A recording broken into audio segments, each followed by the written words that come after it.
20 years, two strokes, two marathons, two Guinness World Record attempts. And here we are. Today is Thankful Thursday. It's also Throwback Thursday with Fiance Files with the one and only Sekou Wright and Fee King. Join us today. Check in, chat with us. We're talking about all things love, relationships, friendships, challenges, how we navigate our relationship. Let's go.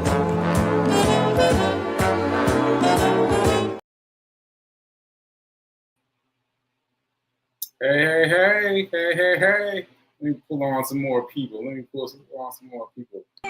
There's Fee. And here's Mama Janet. Mama Janet! Everybody's in the building. So let me just do the intro. Thanks so much for being here. Thanks so much to New Thought Media Network for allowing us the space and this opportunity to grow. And now it's time for Fiance Files. And this new feature that B King pulled out was to interview my stepmom, Mama Janet. Yay! So I'll let you go, Fee. Oh my goodness. Good morning, Mama Janet. How you feeling? I'm feeling well. How about you? I'm wonderful. You look beautiful. Well, thank you. You're welcome. So let's just jump right into this. Mama Janet, Jump right in. I got the opportunity to stream my show live from your office. And I said, you know what? I'm going to hold this image on the screen of my mind. I'm going to manifest an office like this because it felt like home. It was comfortable, cozy. And I felt like this is a good representation of a live show, the background. And then, because I'm a little curious, I just got to looking around and I saw some things that I didn't know about you. And one of those things is, Mama Janet. Let me do the drum roll. Drum roll. Give us a drum roll, Sekou. Where's the drum roll? Can you do it? Hold on, let me find it. Here we go.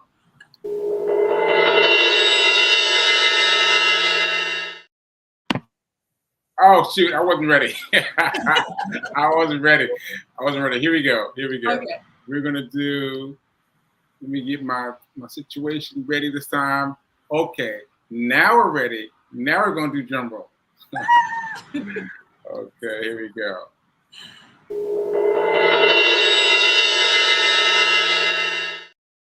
Yes, Yeah. I love it. She said, yay. And so, Mama Janet, I was saying I got the opportunity to stream my show live from your office, and I love your office. It felt comfortable, cozy. I felt like I could be productive and be in there all day. And then I got a little nosy, got a little curious, and I started looking around, and I saw something, and it blew my mind. I was like, Sekou, you are in the midst of genius. You have grown up with such a legacy of intelligent, wise, successful parents. And so, Mama Janet, I see here. Before you move on, you remember, like I've had amnesia, and so I think you've got me up on another camera or something. I think, is that right? Say that again. Speaking, you got me up on another camera somewhere. No. Okay, sorry. Anyway, so I'm hearing echo. I'm gonna turn myself off. I'm gonna let you go. No. I'll just unplug the speaker. I'll unplug the speaker. 1 second. So anyway, I was saying, Mama Janet, that like she asked me, "Is that your Mama Janet?" I was like, "What?" Because I've forgotten so much because of the amnesia, and I was like, "That is Mama Janet." So I just had to throw that in there. We were shocked. I was like, Mama Janet was recognized by Ebony as 100 of the best and brightest Black women in corporate America. What? Yeah. Mama Janet. Like,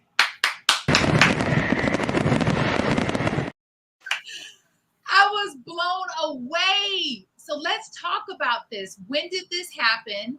And what was your experience like? When and what was your experience like?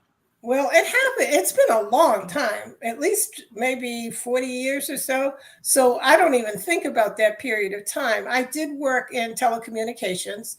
At that time, it was 9X. And, they featured different women in Ebony. I think I don't know if it was monthly or yearly. And so I got nominated. They came in, they took my picture. But at that time, I was probably one of the highest ranking Black women in the 9X New England, um, in the New England territory. And I had a lot of responsibility. And so, someone nominated me. Ebony decided that it was worth featuring, and I got featured in Ebony. Oh my God. You are like so chill about it. That is Yeah, I mean, that was history. That was a long time ago. It still counts. It still Okay, counts. it still counts. It counts in a big way. Let me tell you, if this went down today, you would all of a sudden have a YouTube channel, Instagram channel, Facebook. You'd be a social media influencer. You'd be traveling the country, consulting and speaking simply because you got recognized with this high accomplishment. This is, I was, I can't believe that we were able to hold on to this. I said to Sekou, I said, don't say anything. Don't say anything. I said, we have to surprise her. We have to pretend like we don't know who she is. Right. Again, congratulations. What I take from it mostly is right now I'm an executive coach. And so I can draw on the experiences that I had in telecommunications and the experiences that I've had working with, high flying, usually people of color, and helping them navigate their careers. So that honor that I got way back then, I don't think about it so much as an honor as an experience that helps me to share with younger people who are coming up and finding their way in business. Love it. Well, we're not that young, but we appreciate you helping us and guiding us and our audience who might be somewhat like us. Either they're in a relationship, they're married, they are single, and maybe one day want to be partnered up. Sekou and I are engaged, as you know. We have you on the show because we would love for you to give us some tips and some tools on navigating marriage so that we can have a successful marriage and navigating building wealth in our marriage. Okay. For that. Why don't I start with a couple of basics for relationships? One is to communicate with one another. Communication is really, really important. And you want your partner to be your best friend, or at least a good friend. And so, in order to do that, you have to know each other well, and you have to talk about things that are important to both of you. When you get married, I'm going to tell you the first year is hard. It's hard for everyone because you're going from two individuals to a partnership. And even no matter what, people come in with different expectations. So I tell people, even if the first year is hard, don't make any decisions. You know how you go to those showers and they ask you to put down some advice? I usually tell them that the first year will be hard and don't make any decisions if it's not going that well the first year until after you've navigated that first year, because after that, it becomes easier and easier. You get to know each other. You get to know what, pushes each other's buttons. And so it does become easier. But that first year is not that easy. I've never heard that before. Have you, Sekou? No. But that's good advice. That's good advice. Yeah. That first year. First year. First year is going to be tight. All right. Yeah. So, and I mean, you love each other, you care about each other, but you're still, even if you've lived together, you're still learning each other. And you're still learning each other's expectations. And you're still learning how to, have those tough discussions about a lot of things. Oof, that's good. That is so good. Mama Janet, I tell you, there was a time in my life where I was just not even interested in getting the advice. and I'm so interested today. It means so much to me today to seek out people who are successfully married, not perfectly married, right? Mm-hmm. I don't think there's no such thing as perfect in any realm. Marriage, business, life, like perfection does not exist. However, I find that if we want to be successful in an area, we need to seek out those who are successful and not our single friends because they don't know. Say, Mm-hmm. do you have a question? Do you want to go next? I don't want to. Well, see, I let it everything go because you had all these special things, these special pictures. I was like, I don't know what's going to happen, so I'm going to put up this picture that you sent me in order to told me to put up, and let's see what you had to say about this, Fee. All right. Oh, Yeah, I so love it. why'd you send me this? Y'all are styling and profiling in white. I love it. So say Koo and Mama Janet, let's talk about this photo because this was before me in the sense of we. This was at the annual Morrison Golf Classic on the Cape, Mm-hmm. right? So say Koo, Yeah. why don't you talk about why it was so important for you to be involved in your father and Mama Janet's annual classic, this golf classic? Well, I have to relate it as it was related to me. Dad said that it was to get me people that I could spend time with because they were already going to the Cape every year and around August. And so you guys were playing golf, and it was some kind of reason that I need to get people there to I don't know to help me enjoy the time. So that's what I got. And then there's all these things, all these people, all these various people that have come and said all the various things. So this is a very lovely picture, and I'm guessing that this is the white party that I made up. Yes. So. Yes. Is that true, Mama Janet? It is the white party. What had happened was we started doing the golf classic informally, and it was at first it started with a potluck, and people brought things, and including their families, and we had time on the Cape. And then as people started coming, it started to grow. We had one person that happened to have a band that happened to come to the potluck and said, well, next year, when you do this, why don't I bring the band? And then so it started to grow some more. And then it started to get so big, it was like, I can't do this by myself. And Sekou was the one who says, well, I'll help, I'll take it over. He was the one that gave us a name. He gave us a logo. I mean, it went up, I don't know how many degrees when Sekou took it over. And it went from a one-day potluck to quite an affair. I mean, we moved to the Falmouth Country Club. It was a big tented thing. We had a band every year. And he would invite people from various organizations that he was involved in.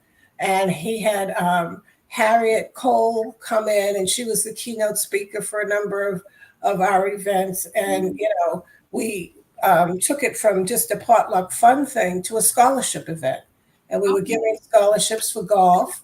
And then it went, because people were coming from all over, it went from a one-day event to a meet and greet on the night before to breakfast the following day. So it went from a one-day affair through Sekou to a 3-day affair. So when Sekou asked some people, well, how would you rate it on a 1 to 10? They were saying a 10, but it was all his work.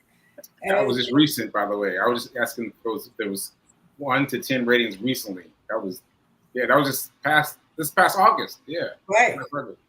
Right. Well, and so, he was the one that really made it this big success. Oh, thank you, Mom Janet. Yeah, I was saying to Sekou a couple days ago, we started making videos based on a challenge that my mentor Arlen Hamilton suggested, which is to make a video every day for 30 days and see what happens. Just start with 30 days. And she had an assignment called can you identify your UVP, which is your unique value proposition? Mm. What are your skills, your talents, and your skills, talent, and there was another one. I don't remember. I don't remember the last one, but I know it was skills, talent, and maybe profession. And I got to share with Sekou what I felt like his talents were. I said, "You are a connector." Pre-stroke, you, Sekou writes, you. I was telling you, and I can prove it because I have the video. Sekou writes, prior to the stroke, you were a connector. You love connecting people. You love gathering people together to have conversations, to have experiences. That this golf classic, the Morrison Golf Classic, speaks to that. Post-stroke, you're still a connector in a different way. You want to connect people to their potential success. You want to help people to overcome obstacles and challenges the way that you are overcoming your obstacles and challenges. So you're the same, you're doing the same thing, you're the same person, just in a different way. Mm. Does that make sense? Yeah. And I love that Mama Janet shared that because of you putting your ooey ooey on the Morrison Golf Classic, it took it to another level. And so that just speaks to you being a connector. Absolutely. Yeah. Yeah. And it's interesting to hear Mom Janet talk about connecting people, because you are connecting people, right? Like your career now is connecting people, right? Executive coaching. Yes. Yeah. So Mama Janet, can you give us, how does that work exactly? When you say you are an executive coach, does one have to be an executive of, no, okay, all right. Usually what happens is I'm taking, the people I work with are probably at mid-career level. And I help them figure out, what do you want from your life? Oh, wow. You know? So we spend a lot of time talking about, what is your vision for your life? The company that I work for, Corn Ferry, and the group that is part of the coaching, we talk about living your life by design and not by default. So you start to think about, if you were to design your life, what is it that you want? Not what does other people want for you, and not what other people say you should be doing, but what do you want? And so it's a matter of helping people figure that out. And so a lot of people that I work with, most people want to move up in an organization. Some don't. Some, when they go through the process, don't want to move up. But most people do. And so how do you do that? You know, we have been taught our whole lives, work hard. And you get that way by working hard.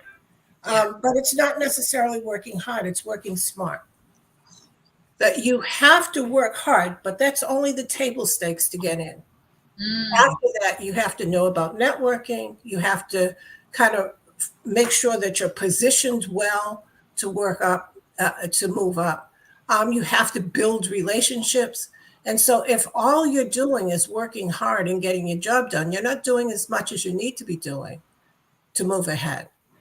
I do work with corporations, mostly finance corporations and high-tech groups, in some cases hospitals and things like that. But mostly I work with financial services organizations and high-tech groups. When you say, this is the timing is so perfect. Yeah, I was just about to say. Yeah. I was sharing with Sekou, a friend of mine shared with me her schedule. And literally she has a 3-hour window today where she's not working. And I was sharing with her, I said, I get it, because I've been there and I'm constantly talking myself off the ledge of working harder versus smarter. What is an example of a way to transition your mindset from hard to smart? It's not so much a transition, because you still have to work hard. You still have to put in 100%. But what you really have to realize is that at a certain level, you don't get rewarded just for working hard.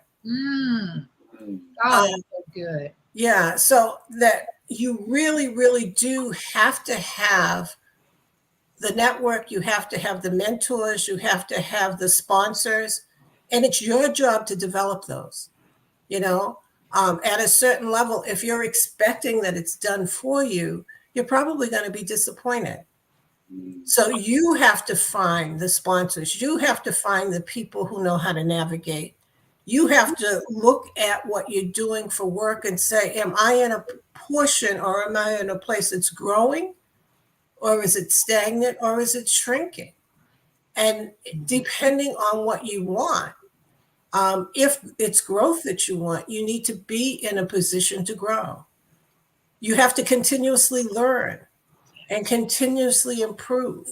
If you think that just working hard and staying the same and not learning anything new is enough, you're going to be disappointed. The world is changing so fast that you have to learn. And learning, you have to enjoy learning. And if you get stagnant, you need to figure out ways of reinvigorating yourself. Oh, I love that. Oh, I find so much value in that because Mama Janet, you could be retired, right? I should be retired. I'm 75. See, I didn't want to take it too far, but I was thinking, right.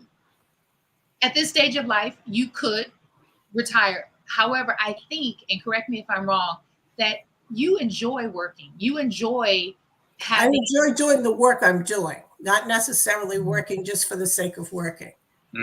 I enjoy, I have had 3 to 4 people, all African American, reach a level that was almost impossible in some of these high-tech groups. They reached the partner level. And they call me, and when we're working through this, and and they're trying to think about, well, do I have the imposter syndrome? No, you don't have the imposter syndrome. Everybody has that. We need to work through what that feels like. And when they get to the end and they get that promotion, that's what I work for. And so some of them, their time might be up in terms of what the company has paid for. I will throw in a couple of extra sessions because I'm not doing it for the money. I'm doing it because I want them to succeed. And they become almost like part of my family, for a short, very period of time. I have a Latino man who had been at the same level for 10 years. We started a session and I went through all of his assessments and I looked at him and I said, you're not stretching yourself enough. Yes. And he looked at me and he said, you're right. Within 6 to 9 months, he was promoted and he's on a whole different track. Wow. And part of that was because he was making good money. He was happy. He was doing more than he ever thought he would be doing. But he had the potential for doing so much more. And then you have people who say, I'm on this track. I want to be, next to the CEO. But they when they really look at what makes them happy, they don't want to work all those hours. They have children and they don't spend any time with their children. And so they really need to say, okay, it's time for me to take a look at, how do I integrate my work life with my family life and which one's going to be most important? And only they can decide. Yes. And so some of them might have to decide, I need to back off a little bit, or my health isn't that good. I need to back off a little bit. So how do we back off if you want to still stay in the game and still be considered relevant? And you walk them through those steps, or you guide them through those steps. I guide them because it's really them who has to make the decisions. You don't tell people what to do as a coach. If you do, you're not a good coach. You help people discover what they want and what they need. Wow. All right, Janet, now I'm going to put you on the spot here. You ready for this? I guess. Okay. If Sekou Wrights and I assembled a small group of people, let's say 7 to 12, who pay, of course, would you be open to doing a, I don't know, a week long, whatever that looks like? It could be a day, or it could be one day a week for 3 weeks. You can say no. You can say no, Mama Janet. Say no. You can think We about it. would have to design it. Yeah. We would have to design it because I don't want to do a week-long anything. I hear that. Well, like Yeah, I'm at a stage in my life where no, I don't want to do a week-long anything. well, let's But, okay. you know, I would be willing to work with a group of folks, and we would have to work out what are the goals, what is it that you want to accomplish, what would that look like? Okay. You know, what's the media? Is it going to be on something like this platform, Yeah. or is it going to be in person? You know, Something like and this. then, yeah, and then you know, how do we do it? I don't do a lot of. My preference is to do one-on-one coaching, but we could do some group things. With the group, you have too many little people who have different goals and different desires and different needs and all of that. But we could work something out. You know, we could do the basics and then maybe do something singularly with individuals. So let's talk about what that would look like, and then let's work it out. This is a win because you are so open. You didn't shut me down. You didn't say no. Yeah. Being putting my stepmom on the spot. She It's okay. It's okay. I mean, because when I look at people in kind of your age group and maybe a little younger, and I look at how they set their goals.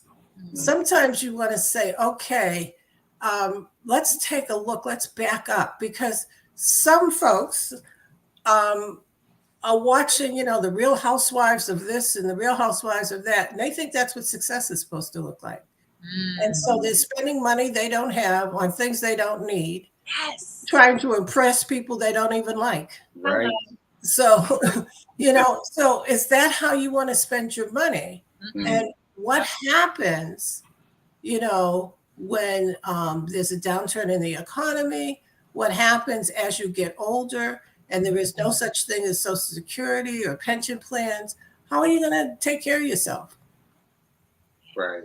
That's why I am so grateful that you are at least open to sharing your wisdom and your knowledge. And I believe that a closed mouth don't get fed. And I have nothing to lose, only to gain by asking. And so I'm going to ask. I'm always going to ask. And so thank you for allowing me to put you on the spot. I'm going to hand it over to.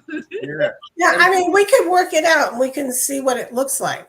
Yeah, because, okay, you know, I don't want to commit to something where it is a week-long thing, you know, and it's 5 to 7 hours a day. No, I was thinking a one-day thing. When I say week-long, you do it, you know, it's that week, that 7-day period, but it's just one day. So let's talk about it. Let's design it offline. All right, let's design it offline, y'all. We're gonna design it offline. We're going to design it offline. Offline. Thanks so much. So have you said some of these people are like family? Have they come by for anything? Have they been by the house? Have they been? I used to meet some of them in person before Zoom, before the pandemic has done a lot of things, right? Yeah, I used to fly out and meet them for a few hours, you know, spend 4 hours with them, really get to know them. And then everything else was on the phone. Now that Zoom is here and all of the, you know, Teams and all of the rest of the things, I actually don't meet them in person. Everything is, you know, online. And we meet in just like we're meeting here, usually for an hour or two every other week. I'm so impressed how you pivoted and learned technology, where some people older in life, they're resistant to technology and they're not interested or think that they can learn it. And you have demystified that. You are so on it. And I applaud you and I'm impressed. Yeah, I learned what I have to get the job done. If you ask me to do something that's, you know, that I don't need to do every day, you know. No, you are the tech person. You are the tech person. No, she is downplaying it. Yeah, she's downplaying it. Well, thanks so much for being here, Mama Janet. We ran out of time. So thanks so much for being here, for sharing your knowledge, because my amnesia, I didn't realize these things about you. And I was like, what? What? I was sitting here like, what? So it's really interesting that you are able to create these spaces for those people, and that you're about to create the space for Free King. You're about to create a space for her. So I applaud you. Yes. She's going to create a space for us, Sekou Writes. For us. Yes. I said. All right, folks, remember that. What do we remember, Fee? Now is better than perfect. I Yes. share. Yes. All right, folks. We'll talk to you later. Take care. Bye.